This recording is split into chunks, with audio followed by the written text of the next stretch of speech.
Hey, I just decided to show a little bit of my Goosebumps haul that I picked up at Half Price Books here in Austin last week. I'm not sure if I'm gonna keep on doing these kind of haul videos, but let's see how it goes. This generally right now, like when I'm looking for stuff, I'm just looking for anything but the classic Goosebumps stuff. So, and then I have a box set of the Horrorland series, so anything that kind of just jumps out at me. Picked up this Goosebumps Wanted, the Haunted Mask, which is strange. When I looked it up, it's the beginning of the Most Wanted series, but it's not actually number one in the series. It's like, I don't know, maybe they were just kind of testing the waters. I love the Haunted Mask, and I had to pick it up. I've already read it. It is kind of similar to Horrorland in that it's split up into different stories, and this one is even, they expand on that. There's a prologue story and then two separate stories of two different characters, and at the end they meet up and has a little epilogue.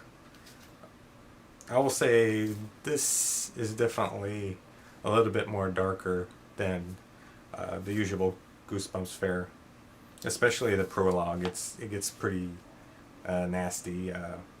They show that there is only one way to remove the haunted mask, but there's also a second way, and it involves just pulling the mask off so that your flesh just rips off, and you're pretty much dead or close to dead at that point. You're gonna bleed out. But yeah, it's pretty dark for definitely not one for the kids, but maybe for more like the 10 to 14 or so. But I really enjoyed it. The first story and the prologue are really good. It's just the last story is not very entertaining. It's okay, but it's paced a bit slower than the first one. But it's pretty good. Then next is part of Goosebumps 2000. I believe this is the last one in the series, if I'm not mistaken. And right there it says 2000 times the scares. It's kind of funny. This was after the classic series is over, they started up 2000, just kind of running with the whole 2000 craze that a lot of things were doing at the time. So I don't really know. I haven't read this, so I don't really know too much about it. It was the only 2000 that I could find, and so I just picked it up. Here is Be Careful What You Wish For. It's actually one of the classic Goosebumps stories, but it has an updated cover when they reissued them, and I love that cover. It just pops out. It's definitely an improvement over the old cover. But some people don't like the new art for the covers, but some of them I really dig. This and The Night of the Living Dummy is just so much cooler looking. And the next one, I was going to pass on this. A friend of mine, Hunter, we were both together when we were looking at the Goosebumps books, and he was like, yeah, you gotta get this because it's kind of like an oddity. Let's get a look at that. And it's very funny too, because the TV series is based on the books, and they actually came out with these small little, it's extremely short. It's like less than 50 pages.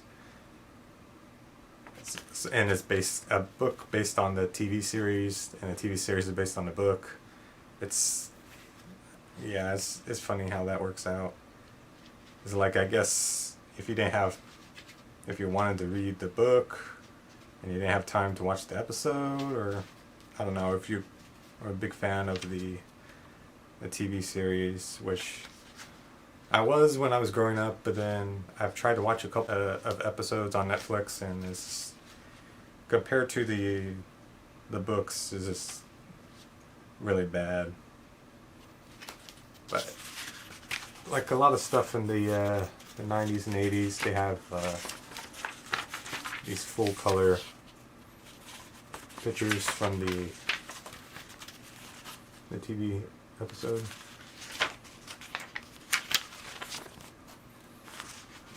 I like it when they do that.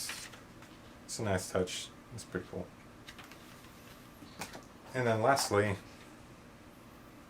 it's the only Hall of Horrors book I could find, and conveniently it's the first one in the series. Let's see, claws. So, you know, dipping into the well of the scary cat thing. It's just, and then I love that tagline, meow. When I'm reading the synopsis in the back, I couldn't resist. It sounds so stupid, but in a good way. So basically, these kids are watching the pet cat, and they're trying to keep it from escaping, but of course that leads into the cat escaping, and as soon as it escapes, it like runs down the street and gets hit by a truck and is dead. And so they go to a pet shop to find a replacement cat that looks exactly like it. They do, but the pet owner is like, for some reason he can't sell the cat to them, and so they find a way to steal the cat, and they steal it, and then this cat is like super crazy, and it's probably like some evil cat or whatever. I don't know. It sounds cool. I liked it. And yeah, that's all I got for you for this. I might do some more in the future. It's probably less frequently. I'm not making any guarantees. Ideally, maybe once a month or so. For right now, I've been to 2 half-price books and kind of cleaned them out. And that's it for this video. I just wanted to show a couple of things I picked up recently. If you like this and you want me to do more of these, please like this video, leave a comment below. And if you want to check out more of my videos, just subscribe to this channel, and I have more content coming your way. Alright, thanks for watching.